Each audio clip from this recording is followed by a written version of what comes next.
يا عم من غير ما تكمل، أنا مذنب، مذنب وابن 60 مذنب، والعميل دايمًا على حق، والفريلانسر ده عبد من عبيد الرأسمالية اللي أنت بتشجع عليها بتسيبك وبتبريرك الدايم ليها، وبتيجي على الكائن البرعي الغلبان اللي زيي. كات.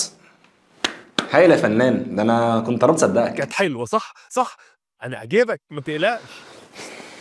ما خلاص بقى يا سباعي، قُلت آسف بقى على تهمة الحلقتين اللي فاتوا، والله ما هازوّر تقييمات تاني، وهاحط العميل على راسي يا سيدي، وهاستنصح ومش هيتنصب عليّا تاني يا سباعي. ها اتعلمت الدرس؟ اديني براءة بقى علشان أطلع على الأسفلت وتطلعني معاك الموسم اللي جاي من البرنامج ده، وإحنا بنعلم الناس يبقوا freelancers إزاي، ويعملوا account زي الaccount بتاعنا. مش لما يبقى في اكونت عشان نطلع بيه اصلا الموسم الجاي؟ فين الشغل يا برعي اللي انت قلت اللي عامل عليه؟ مسلم الشغل بتاعك ناقص ليه؟ هو لحق يراجعه ويعرف إنه ناقص؟ إيه العميل ده؟ ده أنا لسه باعته له، قُلت مش هياخد باله لحد ما أكمّل الشغل كُلّه، وأقول له معلش أصلي بعتّ ملف غلط، ده الملف الصح، ده إيه العُملا دي؟ العملاء هم اللي ايه؟ واللي انت عامله دوت عادي يعني؟ يا عم القاضي سباعي دي خطة نكسب بيها وقت، عشان ما نتأخرش على العميل في التسليم، والموقع يظبطنا تقييم بسبب تأخيرنا، فبنكسب وقت يعني. اسمها بتشتغل العميل يا برعي، وده اسمه نصب وضحك عليه، وبتخلف الميعاد اللي انتوا الاتنين حطيتوه سوا، وحتى مش بتعبروا بعديها وتقول له الدنيا فيها ايه، ولا تعرفوا انت اتاخرت ليه. ما هو لو كان هيوافق بالسهولة دي، ما كنتش عملت الاشتغالة دي، ده عميل ابن وكمان بتغلط في العميل اللي بيشغلك. بيشغّلني؟ تقصد إني عبد من عبيد الfreelancers فعلًا؟ ده أنتم هتروحوا من ربنا فين يا عَلَم يا ظلمة، يا عَلَم يا مفترية، يا خدوه. الحركه اللي برعي عملها دي هي من الاخطاء اللي شفت كتير جدا من الاصدقاء بيعملوها للاسف. هي انهم هم بيشتغلوا على شغل معين ربما يكونوا ما ادوش حقه في الحكم عليه وعلى الوقت اللي هياخده منهم، فبييجوا قبل ميعاد التسليم ويلاقوا نفسهم محتاسين، او مش عاوزين نظلمهم يعني، بس هم بيفضلوا نايمين لحد ميعاد الديدلاين ويفتكروا انه ايه ده احنا في شغل ولازم نسلمه بكره. وهنا بنقع تحت ضغط كبير بيخلينا احيانا نعمل حركه مش لذيذه، خصوصا لو كان العميل فعلا مركز معاك جدا في الموعد النهائي للتسليم، وخصوصا في المواقع اللي بتعد فاضل لك قد ايه وتسلم الشغل بتاعك، وبتروح تسلم للعميل الشغل ناقص عشان يبان انك سلمته في الموعد صح، وتراهن على نقطه انه مش هياخد باله حاليا عشان تكسب يوم او اتنين زياده، وتبعت له بعديها الدنيا تكون اوضح وكامله.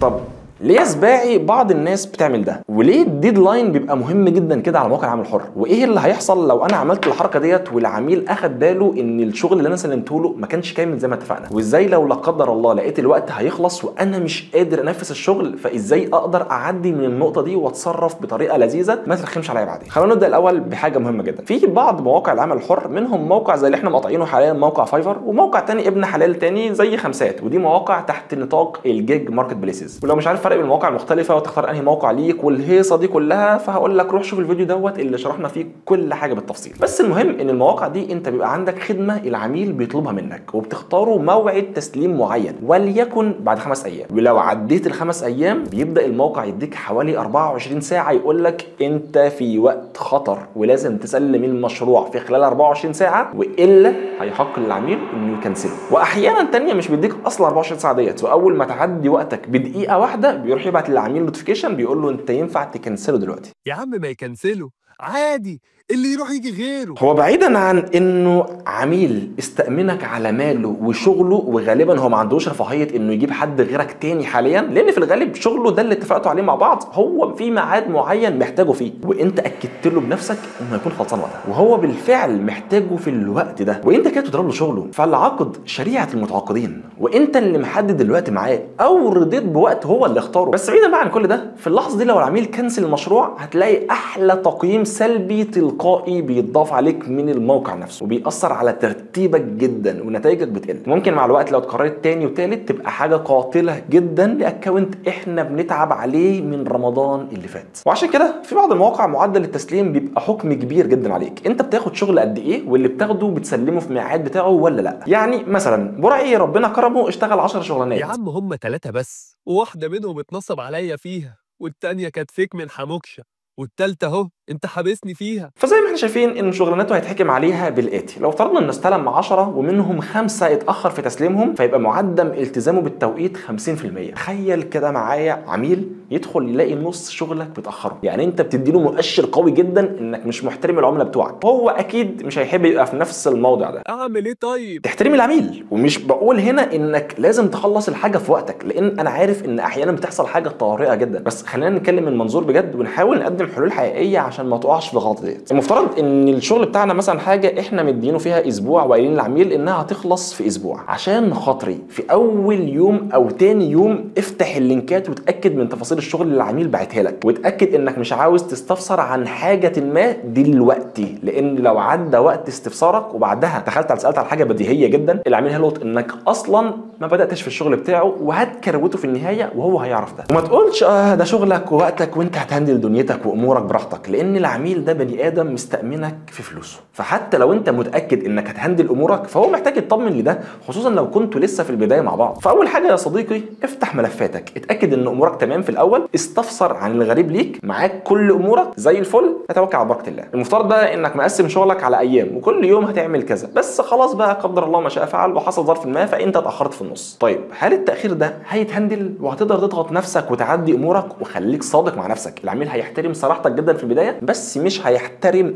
ابدا مماطلتك لانه هيفهم ده. لو حسيت ان الامور لا هتتلخبط معاك، يبقى تعرف العميل عشان خاطري دلوقتي، ما تاخرش لساعه، وقول له انك حصل معاك ظرف ما ومحتاج وقت اكتر، وتحدد له الوقت اللي انت محتاجه، ما تسيبوش عايم اللي هو انا محتاج وقت وخلاص. وحاول تقدم له حل يساعده حاليا، يعني ما تبقاش اللي جيت تقول له بص والله انا حصل لي ظرف ما ومش عارف اسلمك دلوقتي، وانت اخد بقى دماغك في الحيط وهي عافيه، ده اللي مفيش حاجه قدامي تاني. بالظبط، صدقني هي بتتاخد من العميل انك بتقول له كده عافيه. وافتكر ان العميل مش ابن خالتك، ده احنا حتى لازقناها لك هنا في الحيط عشان ما ترجعلهاش بعدين. انت اصلا بتشتغل فريلانسر وغالبا هو لسه عارفك واختارك انت رغم ان في كتير غيرك، فان جيت للحق هو مش مطالب انه اصلا يوافق. بس بما اننا في الطبيعي بنعذر بعض، وان شاء الله يبقى العميل اللي انت اخترته عملت البحث بتاعك وبصيت على الفيديوهات بتاعتنا اللي تعبنا فيها من رمضان اللي فات وقلنا ازاي تحل العميل بتاعك وتبتدي تنطلق ازاي ان شاء الله. والمفروض ان برعي عمل دوت، بس يعني مفيش نصيب حاليا. بس لو في الاخر ده حصل معاك، حاول تبين للعميل انك فعلا مهتم بيه وبتدور على حلول، وانك بتقترح مثلا انك تسلمه حاجه ما حاليا كدرافت ليه، حاجه تكون هو محتاجها جدا دلوقتي، او انك تضغط نفسك في حاجه تانية لما ترجع، او هتحاول تضغط نفسك حاليا بحيث تسلمه الحاجات المهمه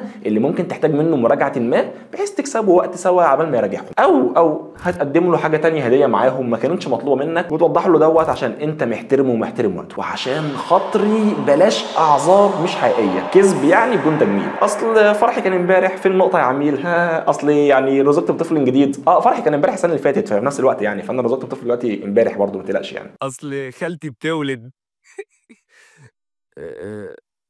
افتكر هو مش ابن خالتك. والله يا صديقي انا بقول لك الاعذار دي على استحياء، لان اللي بيته من ازاز. يعني انا كنت دايما بقول للعملاء اني مسافر وحجز الطياره بتاعي مش عارف حصل له ايه، فوالله يعني انا اسف جدا مضطر اخره عشان الطياره بتاعتي. كنت تقريبا مقضي شغلي كله مسافر رايح جاي في الطياره. اللهم لك الحمد انا تبت دلوقتي، وربنا يعفو ويغفر عن فتره الكذب اللي بالفعل انا وقعت فيها كتير جدا، بس بدون تزويق. دي كانت حركه هي كذب، هي حرام بالفعل، ما اتمناش اللي انا اقع فيها تاني، وربنا يغفر بقى على الفتره الاخيره ديت.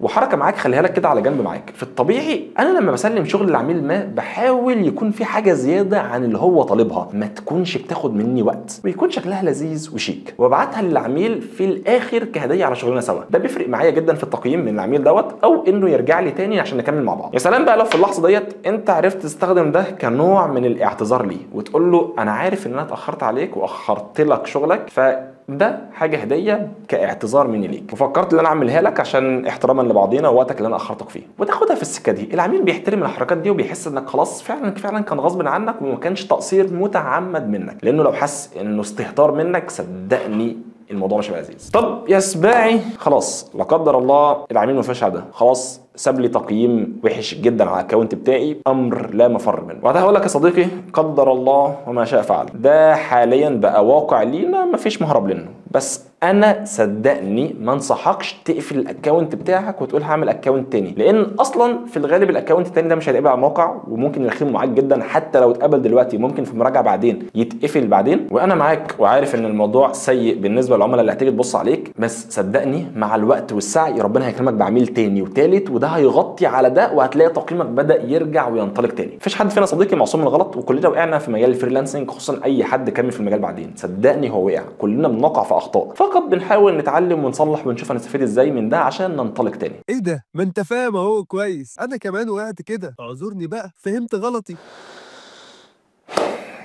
ماشي يا برعي، براءة. انت محترم جدا على فكرة. لا برعي، براءة من القضية ديت، انت لسه عندك 3 قضايا تانية، انت رايح فين؟ ما تقلقش. انت قليل ادب جدا على فكرة، انت واخدني حوار تفتح بيها مواضيع صح؟ ما تغيرش الموضوع يا برعي، ما احنا عارفين ان انت اصلا حوار رمضاني واحنا جايبينك عشان كده. ما انا لو فضلت محبوس مش هطلع رمضان اللي جاي، ولا هنعمل مكتب فريلانس جوه السجن واقلب رزقي جوه. يا عم انت بتفكر في ايه؟ انا بهزر، صدقني بهزر، طلعني يا عم يا جدعان. خدوه يا ابني.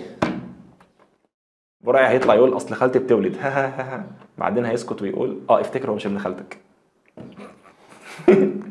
حلو على فكرة. مع صوت برعي هتطلع حلو. متخيلة على برعي. اصل خالتي بتولد ها، بعدين يسكت كده افتكر هو مش ابن خالتك، عشان احنا خالتي ومش ابن خالتك وكده. مع كده هتعملوا ميوت للصوت. ايه وظيفة الفيديو والايه؟ عايز الصوت بتاع الورق مش بيتحرك. كده عنده رؤية فنية، كده رجع هو صايم مش طايقنا، بس عنده رؤية فنية. بوز تاني لان يحق لينا نعمل ده، عشان احنا مش جايين نتعذب، احنا جايين نصور بروح. ورمضان معلمنا سعة الصدر، يعني مش هو خلق الصدر. وهو قاعد